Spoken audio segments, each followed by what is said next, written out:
Alessia, that is Lily, and that is Randy. We are Girl Scout Troop 5959. Can everyone please stand for the pledge?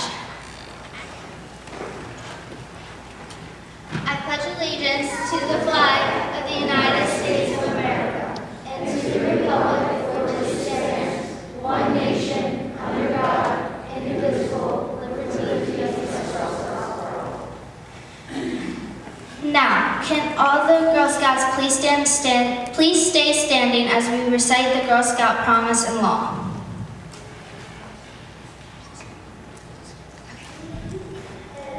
On my honor, I will try to serve God and my country, to help people at all times, and to live by the Girl Scout law. I will do my best to be honest and fair, friendly and helpful, considerate and caring, courageous and strong, responsible for what I say and do, and to respect myself and others, respect authority, resources wisely, make the world a better place, and be a sister to every Girl Scout. Thank you, Girl Scouts. Everyone, please silence your phones. It means so much to us that all of you have come out today to support us. As you may know, we are earning our Silver Award, and we are so happy to see that our friends, family, and community are here to support us. The Silver Award is the highest award you can get as a cadet. Cadets are Girl Scouts in 6th, 7th, and 8th grade. To earn this, you must find a cause in your community that you are passionate about helping. You must put in a minimum of 50 hours of time each, and it must be sustainable. The only way the girls and I have been able to accomplish this is with love, support, and help from our parents. They drove us to youth groups, took us to the stores for supplies, provided assistance, and were there for those long days of planning that were about the same hours as a workday. So thank you to them. You also need a project advisor for the Silver Award. Thank you to our project advisor, Ms. TJ Ellis, who gave us many wonderful ideas and contacts. Also, thank you to all of our speakers and youth groups, and Mr. Reg Bennett, Lyle Garrity, and the Harford County Logan for doing a podcast with us to help promote our event. The speakers are going to be educating you about homelessness and how we can help. The youth groups have already started helping the homeless by running sock donation drives, and they will be up later to talk about how many they collected and how they ran their donation drives. We also reached out to Bamba Socks, and Bamba Socks is going to be donating 1,000 pairs of socks that will be going to Anna's house, as well as the socks collected by the youth groups. Thank you, Bambas.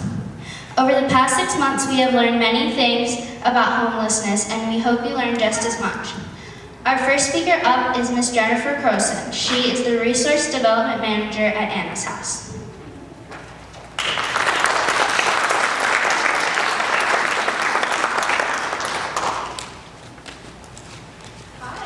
So I've been at Anna's house. I've been there for 4.5 years. We are an emergency shelter and a domestic violence shelter for families in Bel Air. We're right off Tollgate Road, across the Equestrian Center. Sorry, I'm getting nervous up here. There's a lot of eyes. But we serve 8 families on site. Each family will share a bedroom. So in each house, we have 2 houses. The families will share the living space, the kitchen, the refrigerator. So, just imagine being a kid in a shelter. You open the door and you see all this food, you can't touch it because it's not yours. So, it's really, really hard for the kids to be in a community living situation, but it offers them stability, kind of peace of mind for the families that they have a place to stay at night. They have a bed with a pillow and a blanket, which some of them may not have had.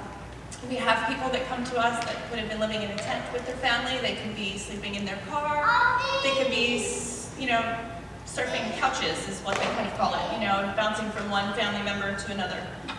So we try to take them in, give them a safe place to kind of get their pieces together. We help them with case management, kind of provide support to help them move along, help them find housing, employment, kind of we work with them to find their goals and direct them along that path.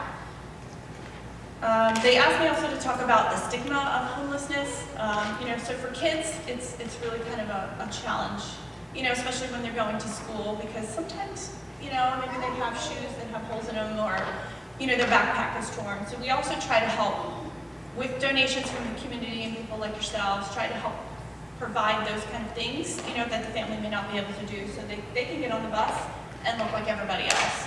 That helps kind of take the burden off mom and dad, and it makes the kids feel good, to have a new pair of shoes or a new backpack. We do get a lot of donations. Bel Air is very, the whole Harford County community is very good to us, so we provide supplies for the families to try to help, ease some of that too as they're trying to put those pieces back together.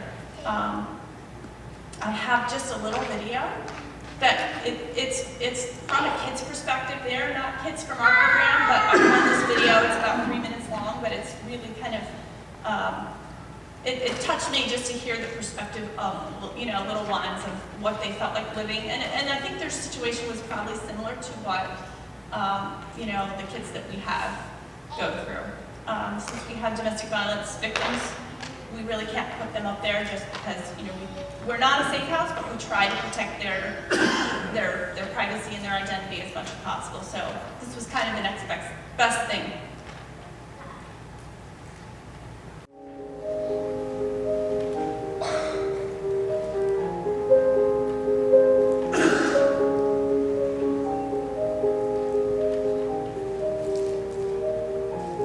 What is the hardest thing about not having your own house? When we did live in a shelter? Everything.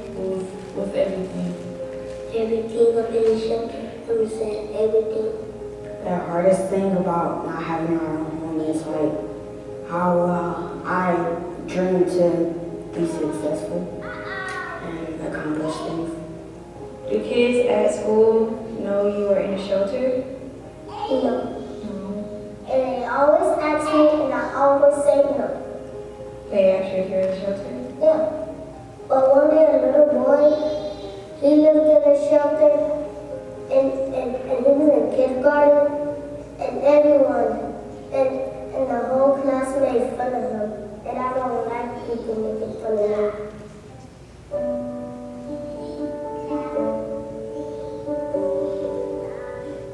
How did it make you guys feel when I told you that you might not know where we're going to live? Scared? Yeah. What was scared? Rain? Because rain can be cold. And snow. You know how it made me feel? I was scared. What I was scared of is not being able to keep you guys safe. It makes it harder to do homework in the shelter. You don't usually, you can like hear a voice, like the bathroom and the kitchen, so it doesn't really get quiet. Were you scared when you lived in a shelter? Yeah, I feel really uncomfortable.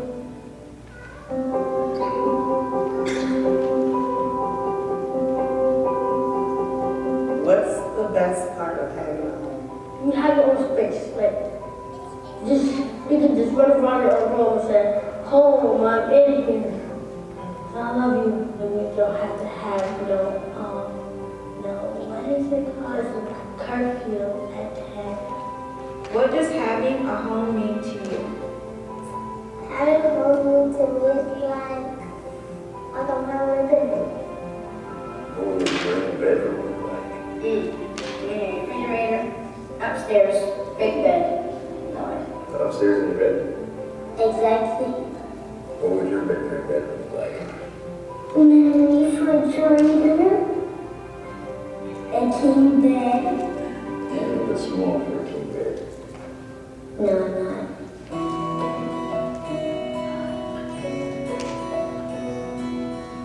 Why do you think every kid deserves a home? I just want everybody to have their own life and be rich. The kids should grow up and graduate and stuff. And have their own home. I just want everybody to pray to have our own house. And I wish we had 4 big bedrooms so that me and my brother won't have to share because he snores a lot.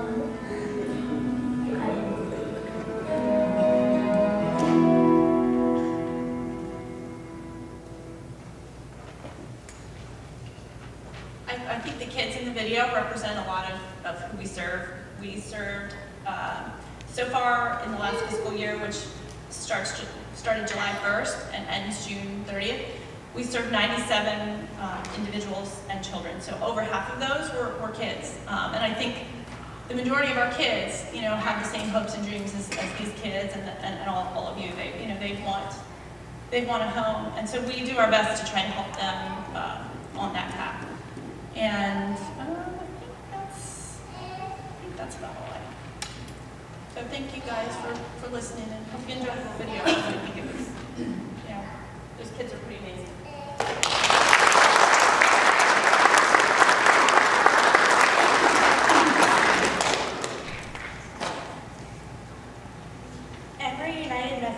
Emory United Methodist Church Youth Group.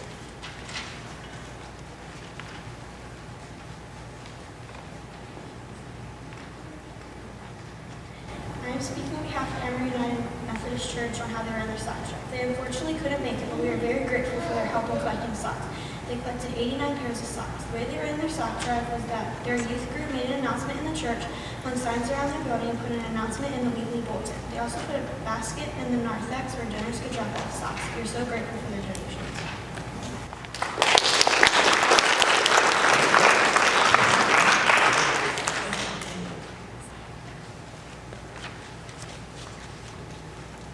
Ms. Lisa Pace with Empowering Minds Resource Center.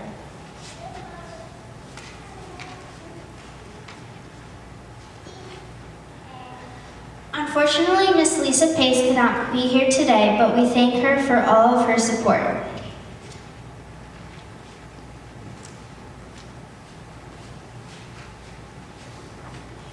Boston United Methodist Church Youth Group, who weren't able to make it today, but we thank them for their contribution.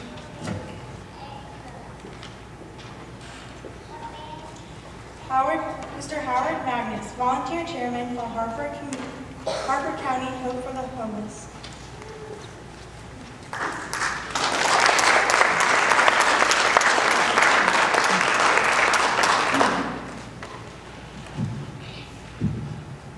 Good afternoon, Scouts.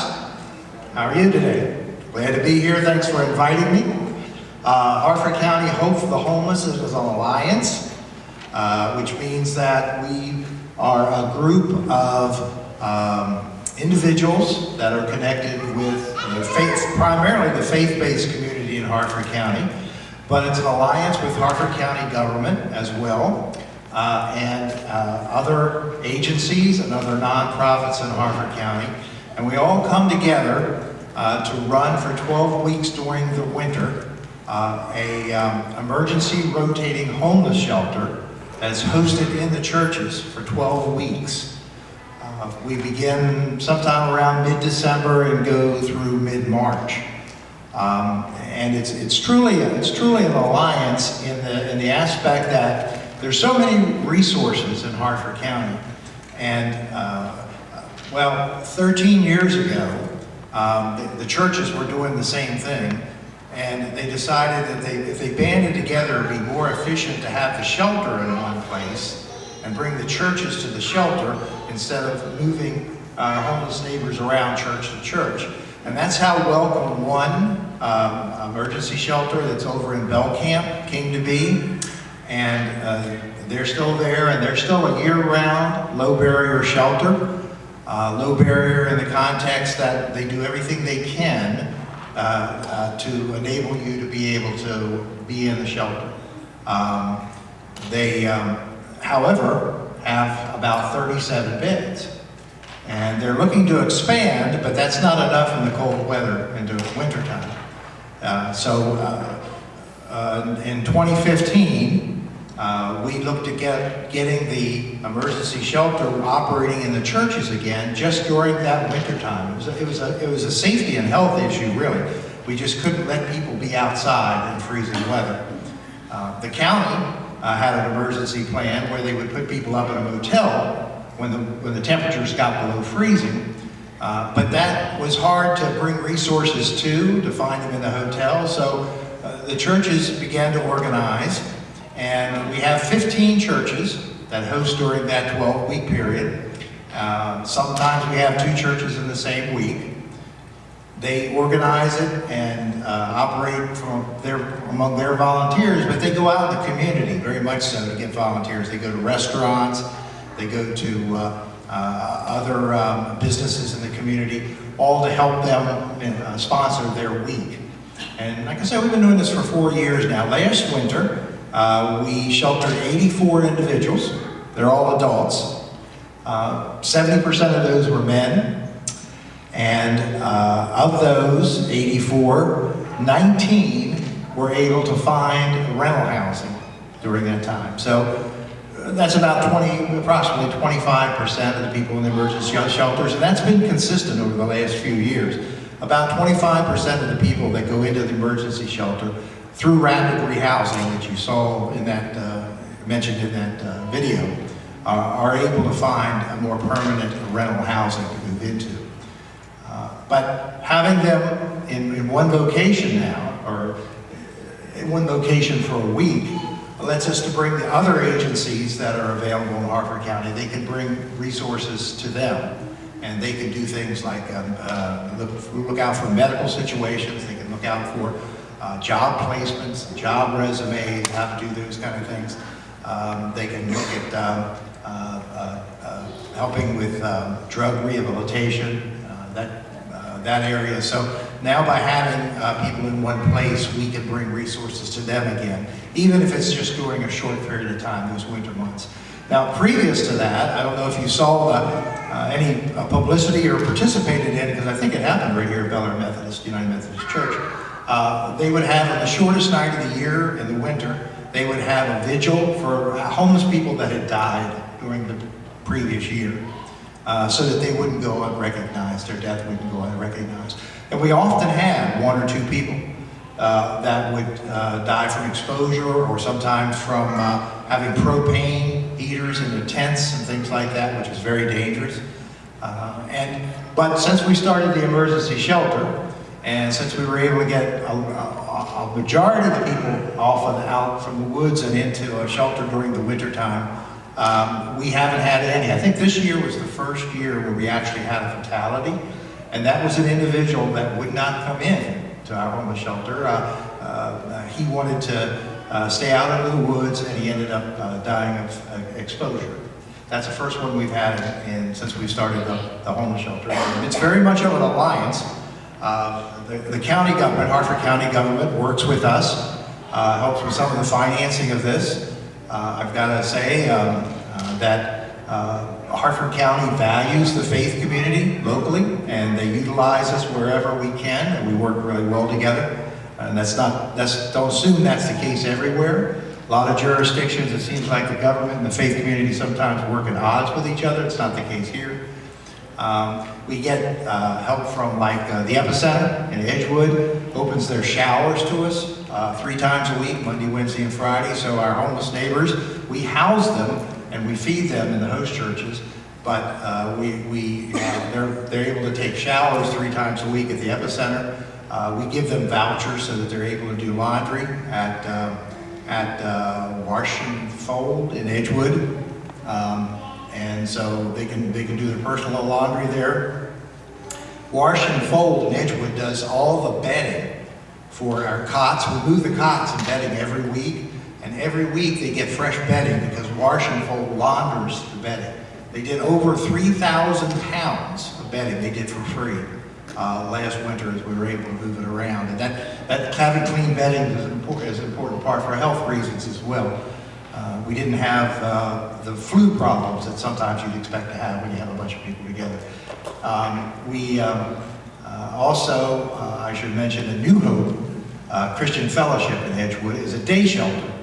So what they are during the day, Monday through Friday, they're at Day Help Fellowship, Christian Fellowship, which is right around by where the rec center is in Edgewood. They're there during the day, Monday through Friday. We shuttle them with using church buses to the host site that evening, and they have dinner there. They spend the night there, and then 8 o'clock the next day they're shuttled back. On Saturdays, Victoria Faith Fellowship, which is up in Forest Hill, every Saturday they hosted them there at their church. And they had all kinds of activities there. They have, people do haircuts, beauty people come in, beauticians come in. They have people bring pets in so they get to interact with animals and that kind of thing. So Victoria's Faith does that. And then Sundays they spend the day in the host church. And the host church gives them dinner that day and sponsors activity for them to that evening as well. So it works well. We double the capacity. Welcome One, more than double it. I said we have 84 people during the year. That goes from a low of maybe around 14 during the December. It ramps up as it gets colder. We had a high of 41 in there. In one week, we had a high of 41. But that can be made up of people that just come in for a few days. You know, they're between places, so to speak, and they just need a few days of shelter. And they have some people that are there the whole time. But the whole time they're there, they do have resources that will work with them to find them rapid rehousing if that's what they desire, to work for employment. One of the cool things is that they look out for each other. We've had people, some of our homeless neighbors that have been in there actually find jobs for other homeless neighbors that have been in there. So there's very much a looking out and watching for other people that are in the shelter. So I just want to give you I gave you a real quick synopsis of how it works. Let me give you a quick synopsis of why it works, at least why it works for me. When I was about your age, my father was, it was about 25 years ago, I guess now, maybe a little longer than that. My father was doing a cookout on a Sunday afternoon, barbecue, hamburgers, right, outside at the family house. And we lived in a farm, a rural community. And as he's cooking, a young man came down the road. He was walking down the road selling books to get himself through college. And it's in the farms area, it's a long way sometimes, a lot of walking before you sell a book, right? And so he came in, and my father was always quick to recognize initiative. So he bought a bunch of books from him. I don't know whether we ever read them or not, but he always was quick to buy the books. And he invited him because it was in the afternoon, he invited him to stay for lunch, for dinner. And so we sat down, and I have 3 sisters, my mother and my father, me, so 6 of us, and him 7. And I knew Dad made 8 hamburgers, right? He made 2 hamburgers for himself and 1 hamburger for the rest of us. So we sat down at the table, and I'm sitting between my mother and my father. And my father picks up the plate of hamburgers, and he takes 1 hamburger. And I'm thinking, he's taught me that sometimes you have to do with a little less so that somebody else can have a little more. And he not only taught that, but he demonstrated that all the time. And so he passed the hamburger down to the young man, the plate, and I'm watching, and that man takes 2 hamburgers. 2 hamburgers. Passes the plate on to my sisters. It goes around. Now, I can do the math pretty quick, right? I'm knowing that when it gets to me at the end of that line, there isn't any hamburgers left on that plate. So I'm watching the hamburgers go around the picnic table, and it gets to my mother, it passes to my mother, and there's 1 hamburger on that. And she turns and puts that hamburger on my plate. So I knew that sometimes you have to do with less so that somebody can have a little more. But my mother taught me that when you love somebody, you're willing to do with nothing so that somebody that has nothing can have something. And that's why I think that one of the major reasons why we're able to get it all volunteers, there's a total volunteer effort of Hope for the Homeless. There's no paid staff at all. Because everybody that's involved wants to do a little bit less so that somebody can have something that they wouldn't have before. So I encourage you, you're doing the right thing by spending the time focusing on it today, and I pray that you'll look for those opportunities, because those are the kind of opportunities that really make a difference in somebody else's life. Thank you very much.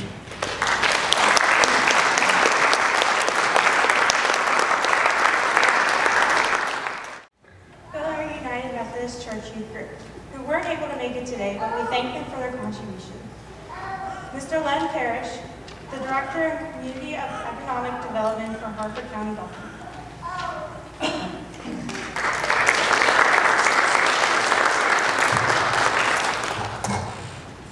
Thanks for having me here today, and thank you for coming together to discuss this topic. I'm here representing the county executive.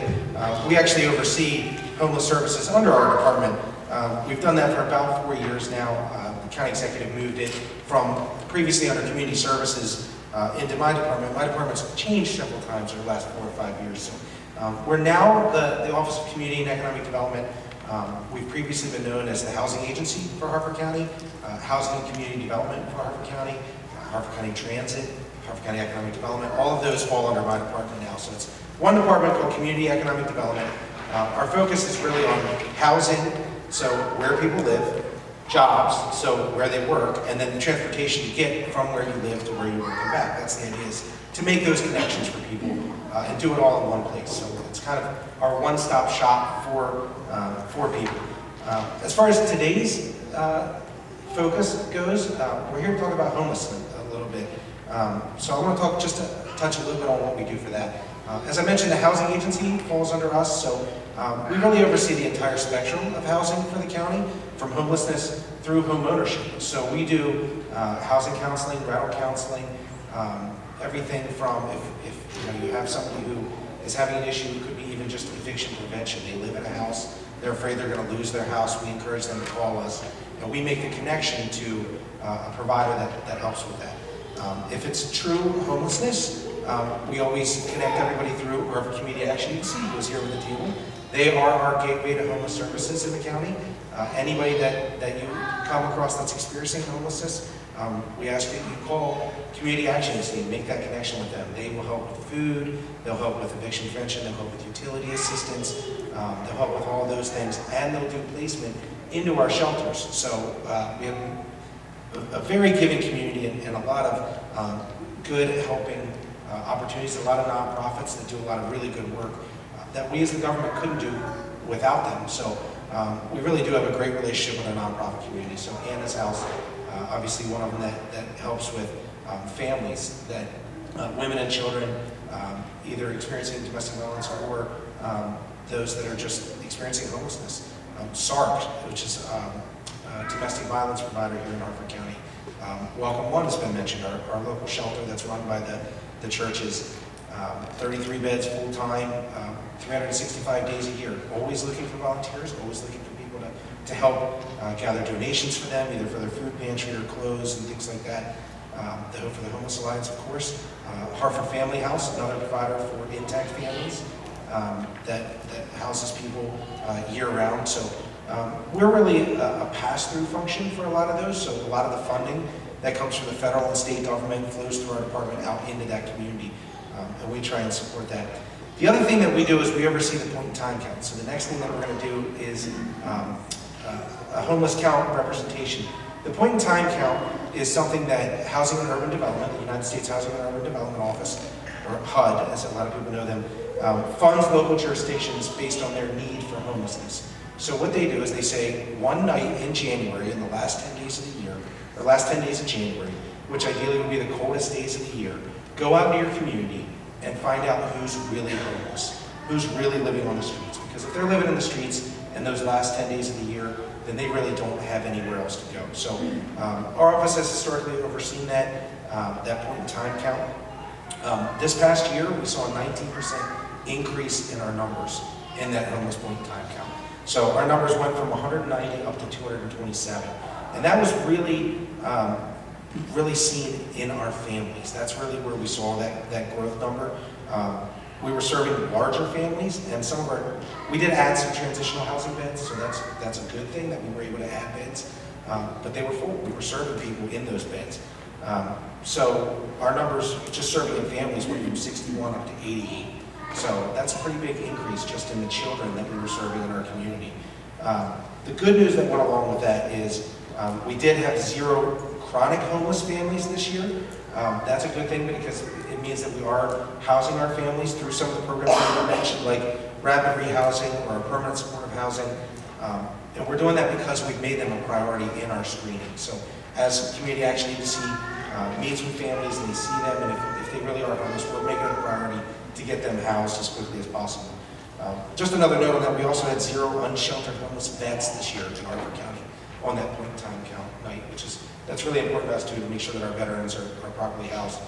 Aberdeen Proving Ground is our #1 employer here in this county, and we are really supportive of our veterans. So that was a number that we were pretty happy about too. Our unsheltered number only went up 2 individuals this year, so we did still have some unsheltered homeless, but it did only go up 2 people. And the other thing I'll mention is, I know Ms. Smith's here to talk from the school system. There's different ways to define what homelessness is, and I think in your brochure it talks a little bit about how homeless can be people that are living on the streets. And when we count our numbers, that 227 homeless on that point in time count, those are people that are truly homeless. They're either living in one of our shelters or they're living on the streets. Like I said, we only had 2, we're up 2 individuals for unsheltered on the streets. But if they're in one of our Hope for the Homeless Alliance shelters, or Welcome One, or our Family House, or Anna's House, or one of those shelters, they're counted. But we're not counting those people that are couch surfing. So those families that are relying on each other to live together and those things, we consider them housed because they have a place to go. They're not homeless as far as HUD is concerned, but they are still in need. So I don't think Scott made it from United Way. I'm going to come up later and talk a little bit about what United Way does.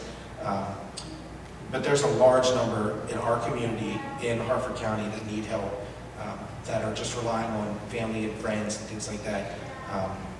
And the good that everyone here does by doing collections and things like that. So again, just want to thank you all for everything you do. And just one more mention on the Hope for the Homeless Alliance. Howard had mentioned that we historically had done hotel vouchers during those freezing weather nights. So we administer what's called the emergency freezing weather plan for Harford County. Once the temperature drops below 32 degrees for 24 consecutive hours, we will guarantee shelter for anyone in the county. The problem with that is the temperature has to be below 32 degrees for 24 consecutive hours. So if it gets to 32 or 33 degrees one day, we are not acting the freezing weather plan, which means we aren't guaranteeing shelter, which means people could be outside during that time. The Hope for the Homeless Alliance, by operating for 15 weeks, 12 weeks, 15 churches, by operating for 12 weeks, there is a place to go for every individual in our county during that entire 12-week program. So even if I can't guarantee that I can pay for a hotel room for somebody or give them a place to go, the churches and our faith-based organizations are guaranteeing that people have a place to go. So we really do appreciate just over that entire time the role that the churches play, the role that our nonprofits play, our faith-based communities play. So I encourage all of you, as you're looking to how you get involved, that was part of what today is how do you get involved. Find those churches, find those volunteer opportunities within those shelters. They do exist and there is a need in our community. So thank you again for having me, and thank you for everything that you're doing.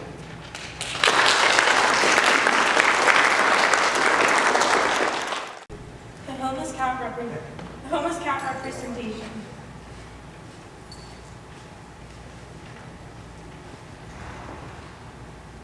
So when you came in today, you each got a glow stick. Like Mr. Parrish explained, the point in time count is done each January, and the people who conduct this go out and try to find people experiencing homelessness that night. This includes anyone in a shelter, in a car, or in the woods. In 2019, they counted 228 individuals experiencing homelessness in Harford County. Right now, if you could please crack your glow sticks and hold them up. We are going to be turning off the lights and having a moment of silence so we can fully focus on how many people in Harford County are experiencing this. There's one glow stick for each person who was counted who was experiencing homelessness that night in January.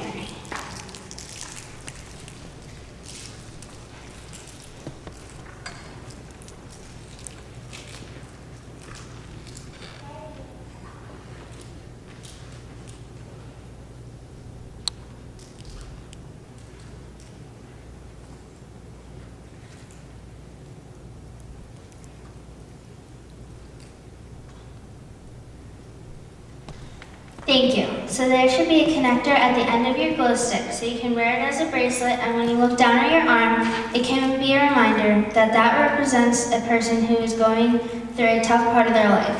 Hopefully this inspires you to go and help people who truly appreciate and need your support.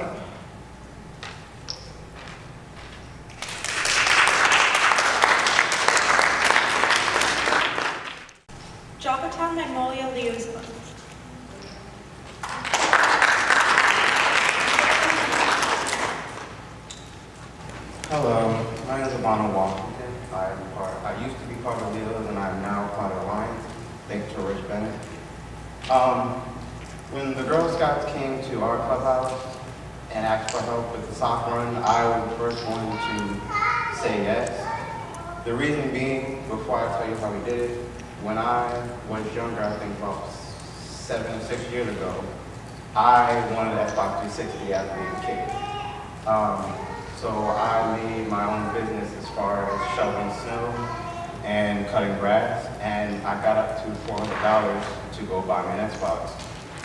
In that trip to go buy an Xbox in Baltimore City, I saw a guy on the side of the road and I decided I didn't want the Xbox anymore.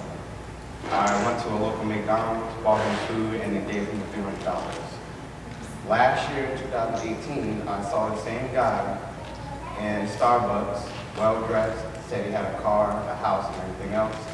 And because of that is the reason that I chose to take on leading the sock run, because just $400 in a meal got this guy everything he needed to get a house, have kids, and, you know, do well.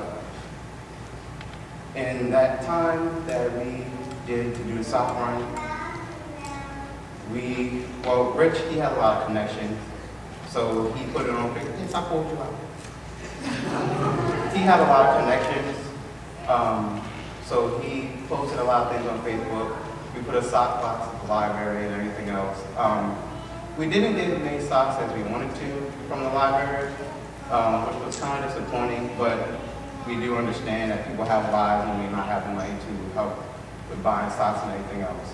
I also bought socks out of my pocket to put in the box.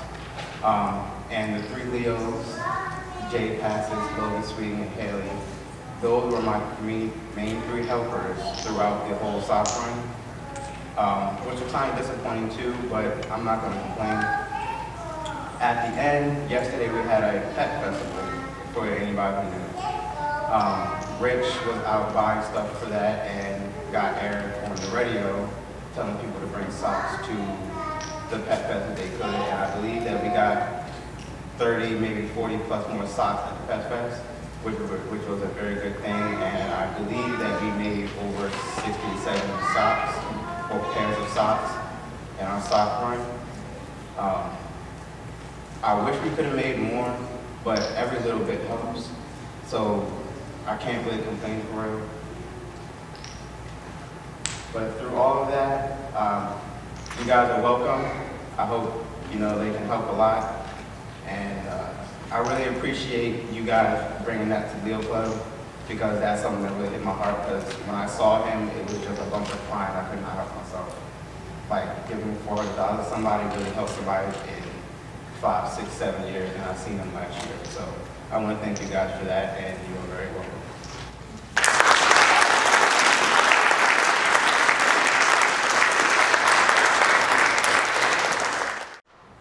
Smith, the pupil personnel worker for Harford County Public Schools.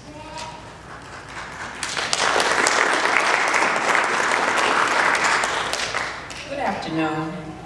Thank you so much. I want to first thank you for allowing me to come and speak to you about a population that I'm very passionate about. As a pupil personnel worker, part of my job is to work with the homeless families that are identified in Harford County Public Schools. Over the past couple of years, our numbers have increased, and Mr. Parrish is totally correct. Sometimes they are not always identified in the shelters. A lot of our families are doubling up in other homes. The students in Harford County are protected by a regulation called the McKinney-Vento Act. The McKinney-Vento Act allows the pupil personnel workers to identify students who are experiencing homelessness. That act was designed to protect their education, to make sure that we are eliminating barriers and minimizing the moves that they may experience with their education and changing schools. Under that act, we make sure that they are consistent in their education and try to minimize as many of the academic gaps that they may experience. We provide interventions for the families and their children. Also, we provide free lunch under that act. They're covered. And once we identify the students under the McKinney-Vento Act, Even if they establish a permanent residence within that school year, they still are protected under the act until the end of the school year. We also provide them transportation. They have a choice to attend the school of origin or the school of residency. The school of origin is where the family became homeless, and the school of residency is identified as where they are currently located, whether it be in a shelter, doubling up with other families, and we provide transportation to the school of origin or the school of residency, and they have the opportunity to decide which one is in the child's best interest. We go through what we call a best interest inventory to determine what is the best placement for them. But we try to keep it as stable as possible without too many changes within a school year, because it can become very disruptive to their education. We have 9 offices in Harford County, people service offices that support the homeless in Harford County. They're in each region of Harford County. If ever at any time that you know of someone that may be experiencing homeless that we may not be aware of, please contact one of the 9 pupil services offices. The information for each one of the offices are located on the Harford County Public School main page website.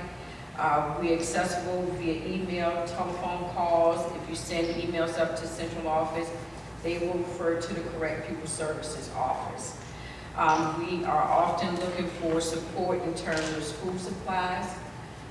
We try to provide them as many services as we possibly can to make sure that we are addressing their social, emotional, and academic needs.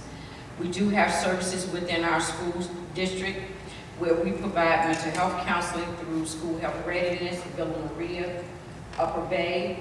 We also provide school supplies, like I said before, and we always are in need of additional school supplies to make sure the students have what they need to be successful in school. Also, every student is kept confidential. We do not release their information or names to the public because they are entitled to their privacy under FERPA. And we try to give them as much support and to close their academic gap as we possibly can. We do run after-school programs to support them with interventions in reading and math. We're trying to expand that opportunity and look at other avenues that we can support our students to make sure that they're being successful in school. School can be that one constant for them when they are experiencing homeless. And the video that was previously showed give you a clear indication of what students go through when they are experiencing homeless and when they enter school. We try as much as possible to make their situation comfortable, be there for the families, as well as to support them and make referrals to outside agencies in order to support the families. Thank you.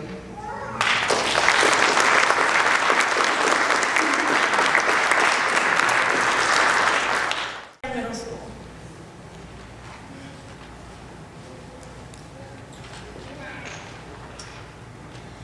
My school, Beller Middle School, did a sock drive. We collected 34 pairs of socks. We made posters about the sock drive and this event. We also had little flyers go home with every student asking them to bring in socks.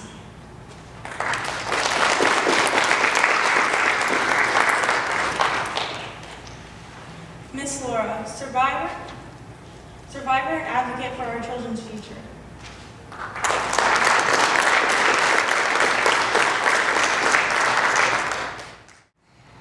First of all, I want to say that I appreciate all of you coming out today.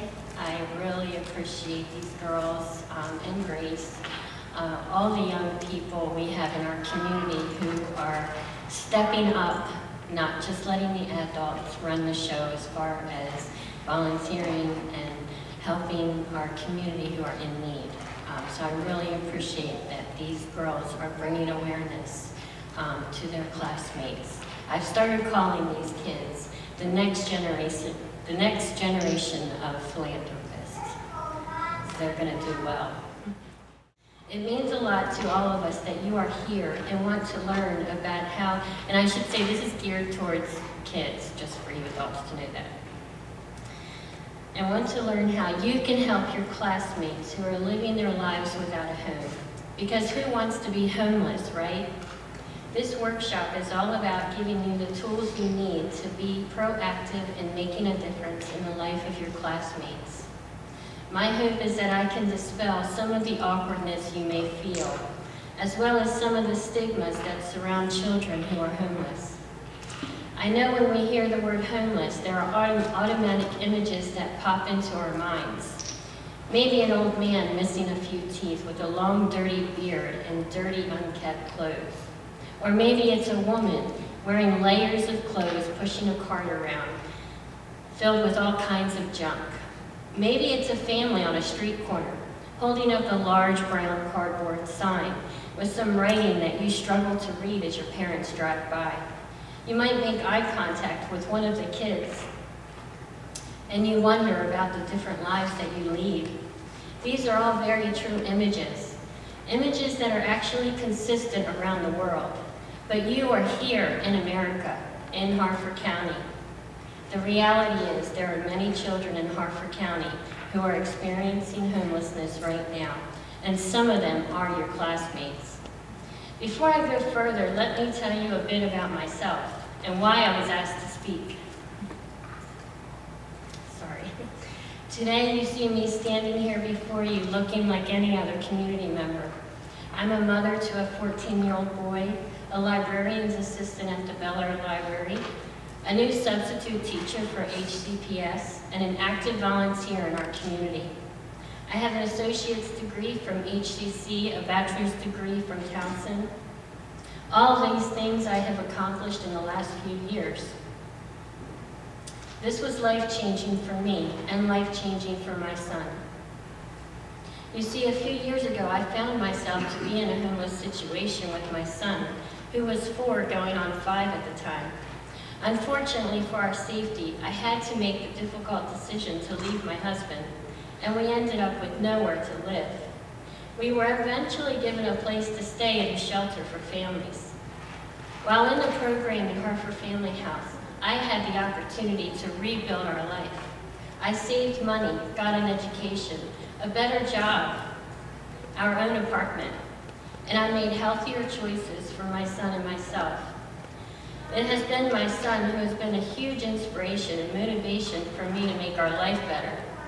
It has not been an easy road to walk, not for me and not for him. Along this journey, I've had the privilege, and I do mean privilege, of meeting other families and their children who are also homeless.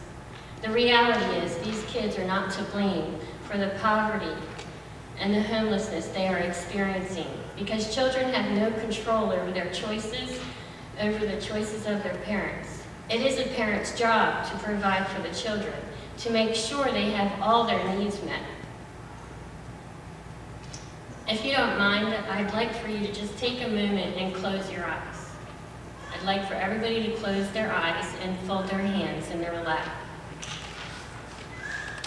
I really want you to focus your minds to take yourself to another time, another place, away from here. I want you to go to a familiar place that you know and you love so well. I want you to think about your home, your safe space. Picture yourself heading home from school. This could mean walking home from the bus stop, getting a ride home from your parents. Maybe you had sports practice or some other activity after school and are getting home just in time for dinner. Or maybe you are already home after school because you are homeschooled. Now, what is the first thing you are thinking of when you walk through the front door after school? Is it food or homework? Texting your friends or grabbing your bike or a skateboard? Is it music, reading, or Fortnite? Is it your comfy bed and an afternoon nap? Is it the bathroom? Because we all know what school bathrooms are like, right? What is the first thing you want to do when you walk through your front door after a long day at school? Because we all know school is tough, hard work. This is what life looks like for those of you who have a place to call home. There is no place like home, is there? Home, this wonderful place that your parents provide for you, that helps you to be all that you can be at school during the day. Now open your eyes, please. It will be a little more difficult for me to give you an image of a child who is homeless. I'm going to do my best. The first thing to realize is that every homeless situation is different. Some may live in a hotel room alongside the highway. This motel room is just one room with 2 beds and a bathroom. So if there are siblings, it could be quite crowded. Not a lot of privacy for anyone. Sometimes these children don't even go to school. One day, I was driving down Route 40 near my apartment in Aberdeen. When I drove under the bridge, I recognized a 10-year-old boy, all by himself, whose family I knew was living in a motel room on Route 40. The mom had been kicked out of the shelter they were living in. This was a 10-year-old boy in the middle of a school day, and he was just chilling on the side of the highway underneath a bridge. Lonely life for a 10-year-old, if you ask me. His mom struggled to make healthy choices for the family, so him and his sister were often left to themselves. Another family I knew, this family was amazing. There were 5 children, and the mom, a single parent, had lost her job. She had a great education, was a nurse, and when she entered the homeless program, she easily acquired a new job. But she had to work 12 hours a day in order to provide for her family and save money for a new apartment for 6 people. The minute I saw the oldest daughter quite a bit.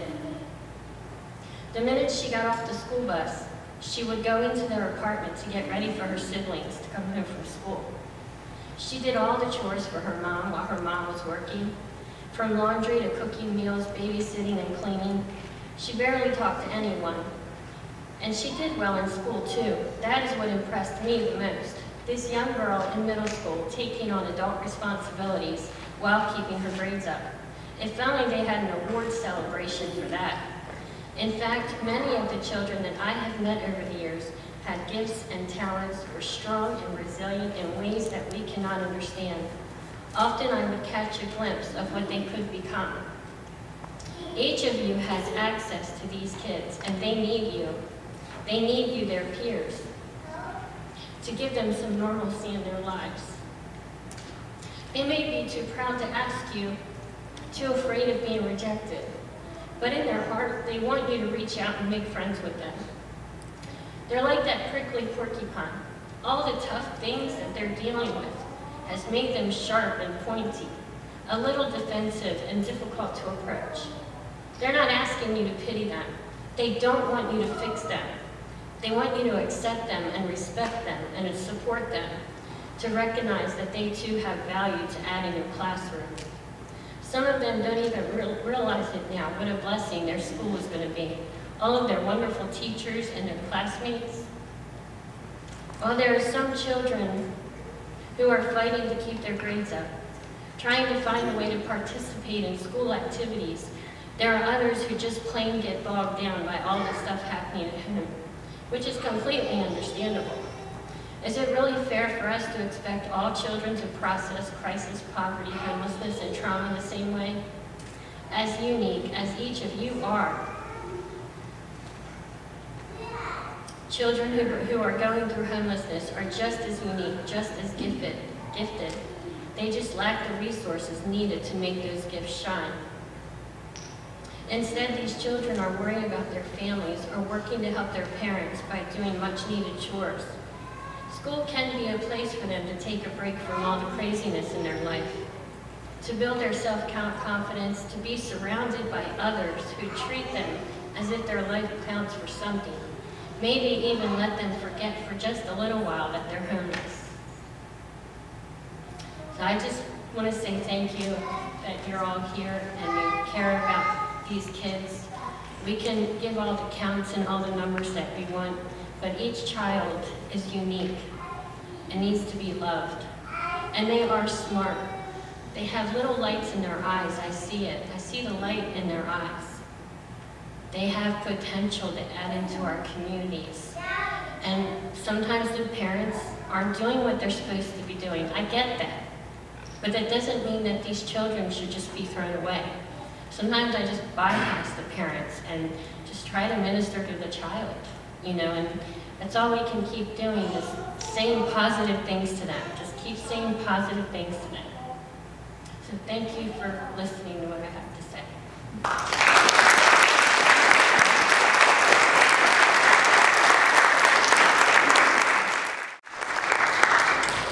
Celtic North Soccer Team.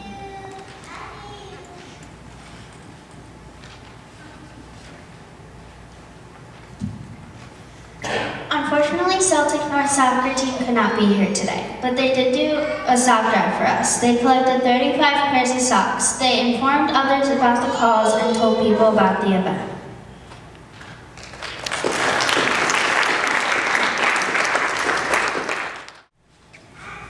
Mr. Scott Goldberg, Associate Vice President of Homeless Services for United Way of Central Maryland.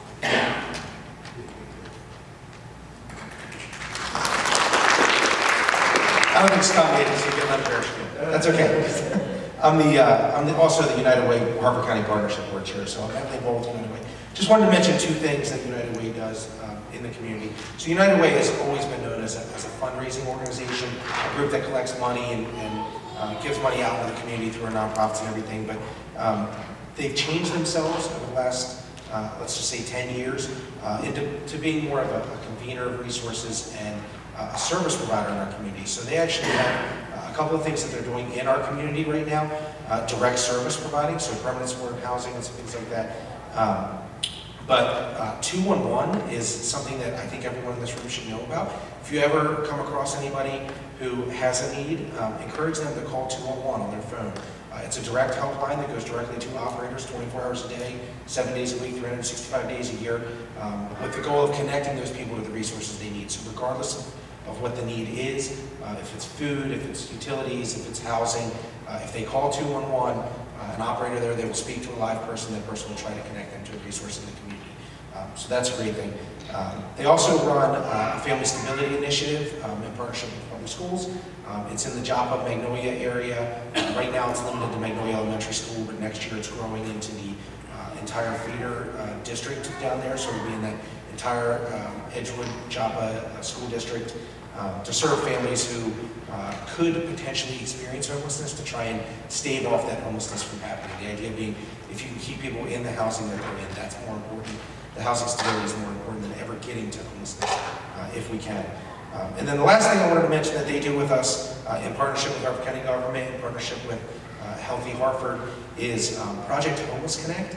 We've talked about the point in time count that happens in those last 10 days of January every year. The day after the point in time count, the point in time count always happens at night. The next day, we hold an event.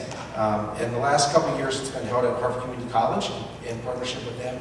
And we invite anybody that we come across that night, just anybody in need in our community, to that event. Last year, we served about 450 guests. The idea is to bring all the service providers together in one place in one day for people, so they can come in and get as many resources as they can that day, and if not, at least when they leave that day, to know who to contact after that. So last year we did 84 photo IDs for people. We saw 174 dental patients, providing about $126,000 in dental services in one day at one location for people. 120 eye exams, and gave out 100 pairs of prescription glasses, issued 185 birth certificates, 264 library cards, and had 61 criminal record expungements. All happened that day. And the reason it happened was because of the 332 volunteers we got that day to help us serve that community. So that's a great day, a one-day event that anybody in this room can get involved with, whether it's to do a drive, to help the people that are coming in that day, like at the sock drive that you're doing, or if it's actually able to come out that day and help us. Next year it's going to be on January 23rd, 2020. So it's a Thursday at Harford Community College. You'll see stuff come out about it December, January of next year. We don't really publicize it too much ahead of time. And then it's, like I said, a one-day opportunity for everyone to get involved to help those in our community. Thanks.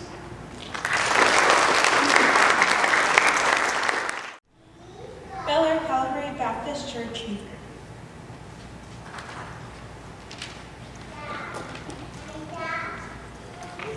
Due to scheduled conflicts, Bel Air Calvary Baptist Church was unable to make it today, so I will be speaking on behalf of them. They ran their sock drive to help support us. The way they ran their sock drive was that they had their youth group meetings every Wednesday and Friday nights. They would bring socks each night. They had one adult in their church who helps with their comments talk about how the youth group can get involved by giving them socks. Their youth is very excited about helping out. They collected about 100 pairs of socks. We thank them for all their hard work and for their enthusiasm in helping out in this event.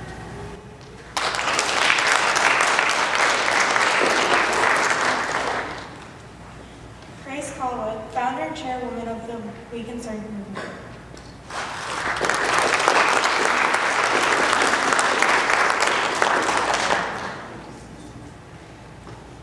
Hello everyone, my name is Grace Colwood. I'm 14 years old and I'm the founder of the We Concern Movement Incorporated. First off, I would just like to thank Girl Scout Troop 5959 for all of your amazing work on this project. My mom is TJ Ellis, so she had a hand in making this project come true, and I can tell you that they did a lot of work. So let's have a round of applause for them.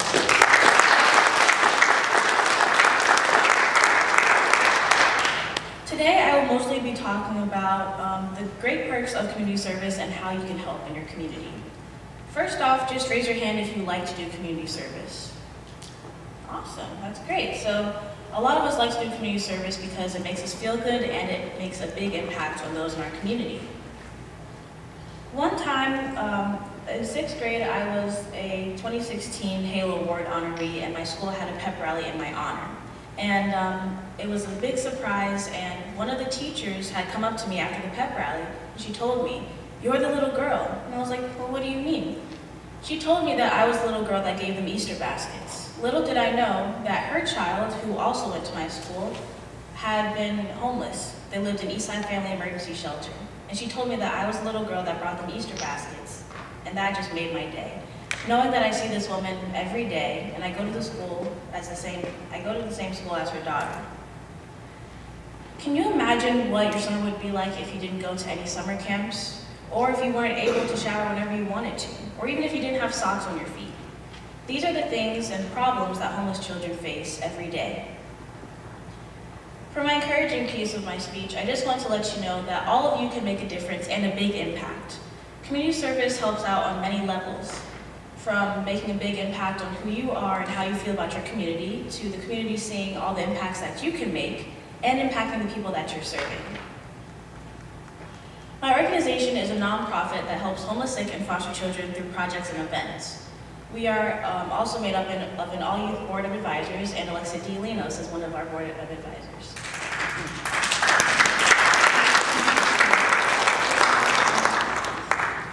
I just want to go over some of the projects that we have and different ways that you all can help. In the spring, we have a toiletries collection. How many of you like to feel clean in general? Me too, yeah. Well, if you donate to our toiletries supplies, you can help many homeless people feel the same way. Through doing this, you can have a collection, you can work with a Girl Scout troop or with NJHS or any type of group and collect toiletries.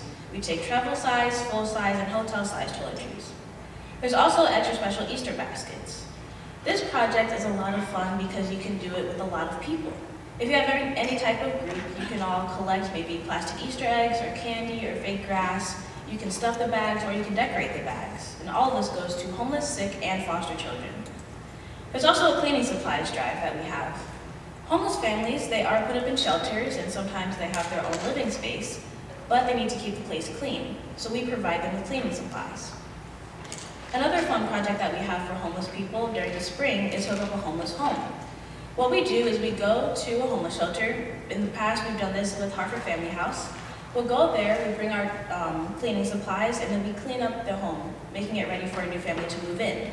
And sometimes we're even able to decorate that home. For the summer, we have Summer Snack Attack.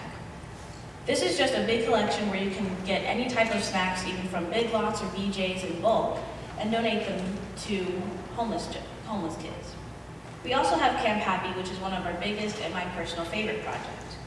Camp Happy is a free summer enrichment program for homeless kids. This year we're doing it at Anna's house and also at Arrow Crossroads, which is a group home for teenagers in foster care. This camp provides them with a good outlet of a space where they can get bridge work over the summer to stay in that school mindset, but also have a lot of fun and make fun memories. A lot of homeless kids during the summer end up out in the streets in trouble or sitting at home being bored, waiting for the parents to come home. But our camp gives them something fun that they can do. During the fall, we have Threads of Hope, which is a back-to-school clothes collection. In the fall, we also do our toiletries collection because going back into the school year, they need to freshen up and feel clean. We have a school supplies drive, and we also have a loose change collection called Milkin' It. Another big project that we have that Alexa and Bel Air Middle School helped us with last year is Breakfast Bags Bonanza. Breakfast Bags is where we give homeless families or homeless children bags of non-perishable breakfast food items. Over the Thanksgiving and winter break, how often do you think they might be able to eat? Any guesses? We really don't get to eat very much because they get most of their meals at school. Exactly. A lot of these kids eat on the free or reduced meals program at school, and a lot of these are big families, so they may not be able to eat as much breakfast as we do. So, Breakfast Bags gives them breakfast over the Thanksgiving and winter breaks. We have a socks collection for them in the fall as well to keep them warm, and we also do trunk or treat to provide them candy since they don't really have a neighborhood to trick or treat in. They do trunk or treat. In the winter, you can easily do a coat, scarves, hats, or gloves drive. And again, we have socks collection. Some projects or collections that you could do during any time of the year are an art supplies drive, a luggage drive, and a pillow drive. Many ways that you can help is to host a collection for something. If you notice there's a need within your community, you can simply collect that item, make a flyer, and put it out there to any people that you know. You can also be a drop-off location. For extra special Easter baskets, we partnered with Tiny Toes Boutique in Bel Air over probably about 5 or so years. And each year they're a drop-off location to collect candy. You can also do a group collection. We've been working with Girl Scout troops since about 2012, and this was founded in 2012. So Girl Scout troops are always an amazing group to partner with. You can also host a stuffing party. My organization has many stuffing parties for things like Easter, or toiletries kits, or dental hygiene kits. And stuffing parties are a great way to bring everyone in the community together. Volunteering is always a good way to use your time, and having a penny wars is another big fun idea. A penny wars can be a big competition between you and your classmates as well, and maybe the teachers will give you a prize if you do good. The last thing, or another perk, is that you can do this with a service learning group, and you can get community service hours. I know for high school you might need service hours, and so doing community service is a great outlet to do so. I hope this advice was helpful, and again, thank you, Girl Scout Troop 5959. Thank you.